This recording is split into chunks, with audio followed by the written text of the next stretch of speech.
পরিবর্তিত রাজনৈতিক বাস্তবতায় নয়া মেরুকরণে ঢাকা বিশ্ববিদ্যালয়ের ছাত্র রাজনীতি। বিগত সময়ে যেসব সংগঠন রাজনীতির সুযোগ পায়নি বা কোণঠাসা ছিল, তারা এখন প্রকাশ্যে দাপিয়ে বেড়াচ্ছে। ছাত্রলীগ শূন্য ক্যাম্পাসে এখন চলছে ছাত্রদল, ছাত্র শিবির, বাম সহ বিভিন্ন ছাত্র সংগঠনের কার্যক্রম। একক আধিপত্যের রাজনীতি ফিরতে না দেওয়ার প্রত্যয় জানিয়ে শিক্ষার্থী বান্ধব রাজনীতির কথা বলছে ছাত্রদল। আর বাধ্য হয়ে যারা ছাত্রলীগ করত কিন্তু সন্ত্রাসী ছিল না, তাদের সুযোগ দিতে চায় ছাত্র শিবির।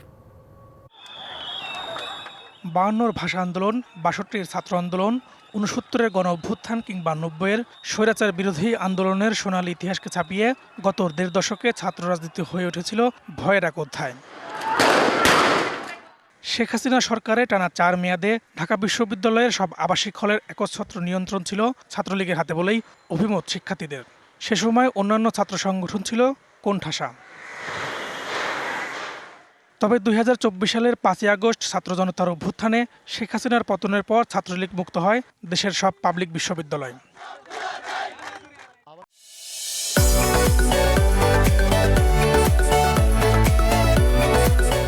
ঢাকা বিশ্ববিদ্যালয়ের রাজনীতিতে নয়া মেরুকরণের হাওয়া লাগলেও আর কারো একক আধিপত্য চায় না বাম ছাত্র সংগঠনগুলো।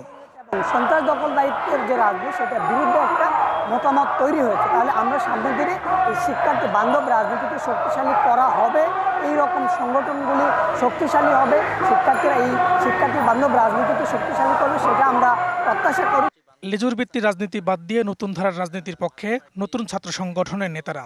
নাগা পার্টির অর্ডার এখানে ফলানোর বাইরে গিয়ে তারা যদি ছাত্রীদের আশা আকাঙ্ক্ষার প্রতিফলন ঘটতে পারে, তাহলে অবশ্যই আমরা শুধুমাত্র ছাত্র রাজনীতি না, পরবর্তী বাংলাদেশের জাতীয় রাজনীতি এবং বাংলাদেশের ভবিষ্যৎ নির্মাণে অন্যতম বড় ভূমিকা রাখবে। ঢাকা বিশ্ববিদ্যালয়ে 3 দশক প্রকাশ্যে রাজনীতি করতে না পারা ছাত্র শিবিরের দাবি, বিগত সময়ে বাধ্য হয়ে অনেকেই ছাত্রলীগের মিছিল সমাবেশে অংশ নেন।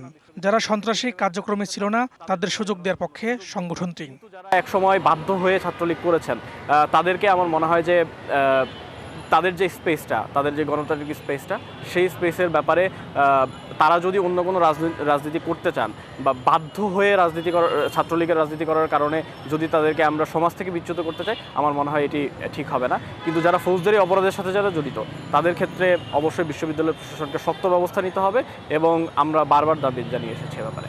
ক্যাম্পাসে শিক্ষার্থী বান্ধব রাজনীতি চায় ছাত্রদল। শিক্ষার্থীদের কল্যাণে আরও বেশি কীভাবে কাজ করা যায় এবং ওতপ্রোতভাবে জড়িয়ে থাকা যায়, এই বিষয়ে কিন্তু আমরা অলরেডি বিভিন্ন ধরনের কার্যক্রম নিচ্ছি, তরুণদের মতামত নিচ্ছি। বিশ্ববিদ্যালয় ছাত্রদলের সাধারণ সম্পাদক বলেন, যারা ছাত্রলীগের রাজনীতি করে সন্ত্রাসী কর্মকাণ্ডে যুক্ত ছিল, তাদের পুনর্বাসনের সুযোগ দেওয়া হবে না। ছাত্রলীগের একটি পদ নেওয়ার মাধ্যমে এবং এই ক্যাম্পাসের বিভিন্ন সুযোগ সুবিধা গ্রহণ করার জন্য একটি অবৈধ ক্ষমতার মসনদকে দীর্ঘায়িত করতে ভূমিকা পালন করেছে। আমরা মনে করি 5 আগস্ট পরবর্তী সময়ে তাদের এই বাংলাদেশে রাজনীতি করার যে পরিবেশ, সেই অধিকার তারা হারিয়ে ফেলেছে নৈতিকভাবে। সাধারণ শিক্ষার্থীরা চান বহুদলীয় রাজনীতি চর্চার মাধ্যমে তাদের অধিকার আদায়ে যেন সক্রিয় থাকে ছাত্র সংগঠনগুলো। Farhaduzzaman, DBC news, Dhaka.